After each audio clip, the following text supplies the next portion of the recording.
Good morning students, अरियमा ज्ञान संबोधि में आप सभी का स्वागत है। आज की इस ज्ञान संबोधि में हम कक्षा 12 की सीरीज 7 को करेंगे। यह सीरीज अभिव्यक्ति और माध्यम की वस्तुनिष्ठ प्रश्नोत्तरी पर आधारित है। तो आइए शुरू करते हैं अभिव्यक्ति और माध्यम की वस्तुनिष्ठ हिंदी प्रश्नोत्तरी। देखिए पहला प्रश्न, फ्लैश या ब्रेकिंग न्यूज़ वह बड़ी खबर होती है जो दर्शकों तक तत्काल पहुंचाई जाती है। इसमें कम से कम शब्दों में महत्वपूर्ण खबर दी जाती है।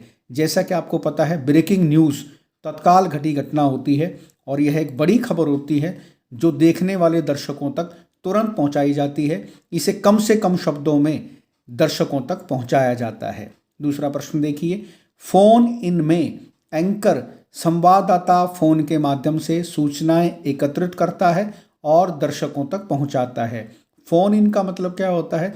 जहां घटनाएं जो है डायरेक्ट दृश्य जिसके नहीं दिखाए जा सकते, वहां संवाददाता फोन के माध्यम से उस व्यक्ति से जुड़ता है। संवाददाता और एंकर के पास फोन के माध्यम से सूचनाएं भेजी जाती हैं। फिर संवाददाता कौन है? जो न्यूज़ एंकर है, जो आपको सूचनाएं देगा, वो उन सभी सूचनाओं को एकत्रित करता है और फिर उनको दर्शकों तक पहुंचाता है। और थोड़ी देर बाद जब दृश्य उपलब्ध हो जाते हैं तो उन दृश्यों के साथ उस खबर को आगे दिखाता है।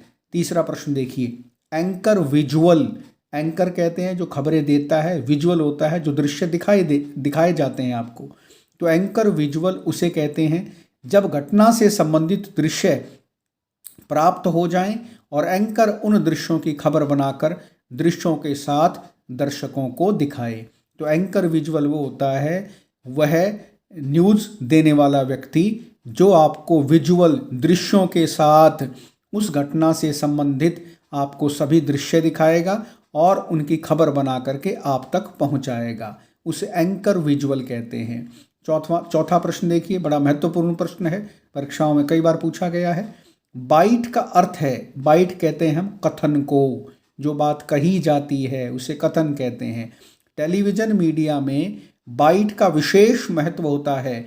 खबर की प्रामाणिकता सिद्ध करने में बाइट का इस्तेमाल किया जाता है। देखिए, बाइट एक कथन होता है, एक प्रसिद्ध कथन होता है। जैसे टेलीविज़न मीडिया में आपको कोई खबर दिखाई गई और उस खबर की प्रामाणिकता को सिद्ध करने के लिए बड़े बड़े व्यक्तियों के कथन दिखाए जाते हैं, बाइट दिखाई जाती है, जिससे उस खबर की प्रामाणिकता सिद्ध होती है। जैसे हमने कोई बड़ी खबर दिखाई है तो उस खबर में सच्चाई है, तो उस सच्चाई को जो है हम बहुत सारे उस खबर से जुड़े हुए व्यक्तियों के इंटरव्यू लेकर के, उनके कथन दिखा करके, उनकी छोटी छोटी बाइट दिखा करके उस खबर को प्रमाणिक सिद्ध करने का प्रयास करते हैं, तो उसे हम बाइट कहते हैं। दूसरा देखिए, पांचवा प्रश्न, एंकर पैकेज में समाचार को संपूर्ण रूप से प्रस्तुत किया जाता है। जैसा कि आपको पता ही होता है, पैकेज का मतलब होता है संपूर्णता।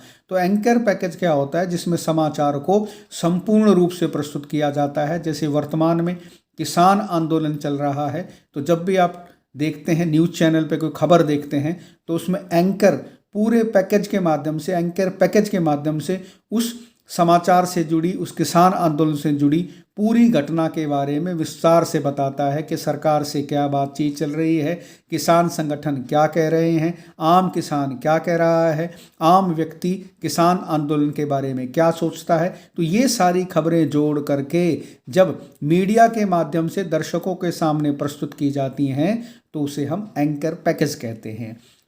छठा प्रश्न देखिए, टेली प्रिंटर आपको पता है, प्रिंटर कई प्रकार के होते हैं और एक हाई स्पीड प्रिंटर होता है।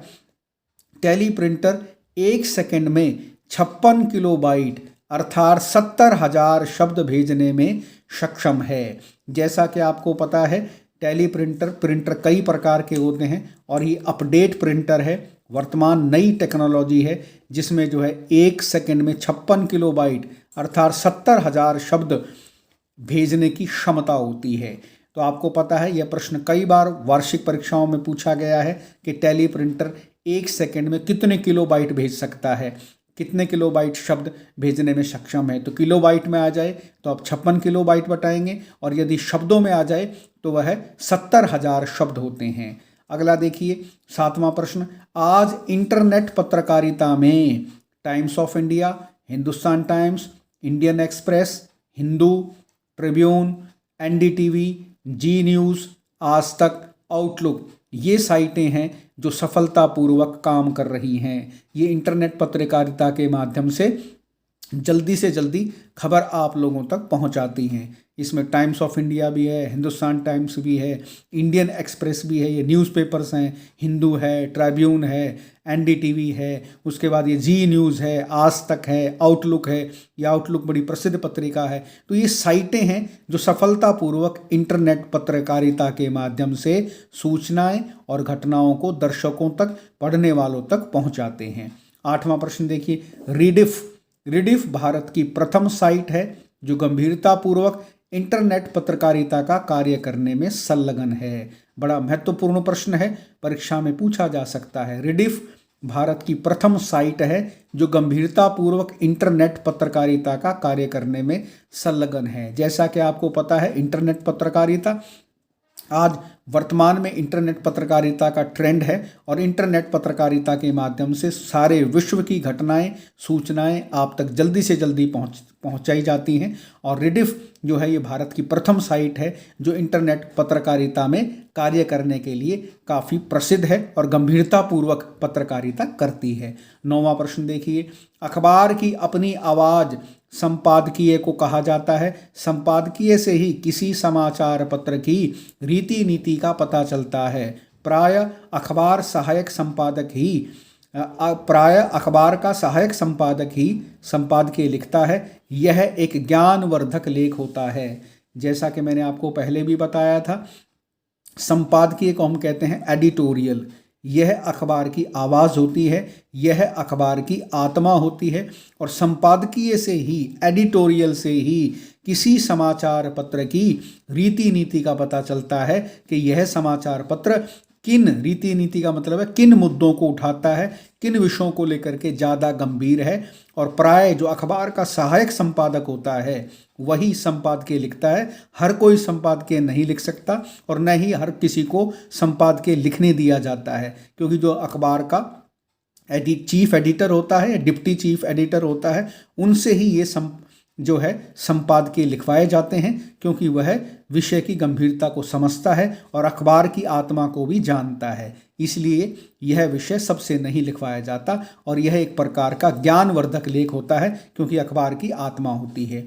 10वां प्रश्न देखिए, संवाददाताओं के मध्य उनकी रुचि और ज्ञान को देखते हुए कार्य का बंटवारा किया जाता है। मीडिया की भाषा में इसे बीट कहते हैं। तो देखिए, बीट हम उसे कहते हैं जिसमें हम रुचि और ज्ञान को देखते हुए, संवाददाता के मध्य उनकी रुचि और ज्ञान को देखते हुए हम कार्य का बंटवारा करते हैं। जैसे आपने देखा होगा, कई बार जो है खेल से संबंधित अखबार में आप एक कॉलम देखते हैं, कई बार आप देखते हैं राजनीति से संबंधित कोई कॉलम देखते हैं अखबार में, या कई बार आप जो है धार्मिक स्थानों की यात्रा से संबंधित कोई कॉलम देखते हैं। तो ये उन्हीं लोगों से कॉलम लिखवाए जाते हैं जिनकी रुचि होती है और जिनका इस विषय में ज्ञान होता है। तो उनको कार्य का बंटवारा कर दिया जाता है कि आप अखबार में जो है शिक्षा से संबंधित बातों पे लिखेंगे, आर्टिकल लिखेंगे, आप जो है खेल जगत से संबंधित लिखेंगे, आप जो है फिल्म जगत से संबंधित लिखेंगे, आप राजनीति से संबंधित लिखेंगे।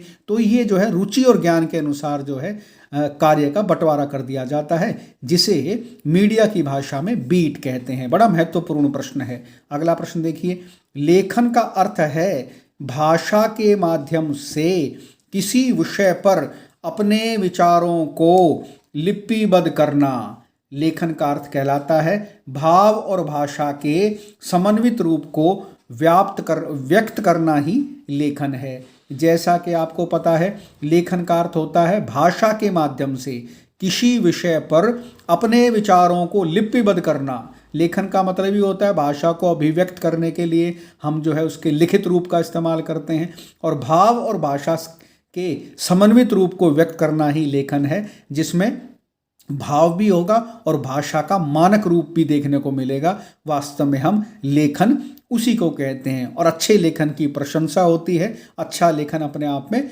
लोगों को और समाज को प्रभावित करता है। अगला प्रश्न देखिए, रटंत रटंत, रटंत को हम कहते हैं रट्टाफिकेशन, किसी चीज को बिना समझे रट के याद करना। तो रटंत का अर्थ है किसी के द्वारा लिखी गई पठनीय सामग्री को रट्टा लगाकर ज्यों का त्यों प्रस्तुत करना रटंत कहलाता है।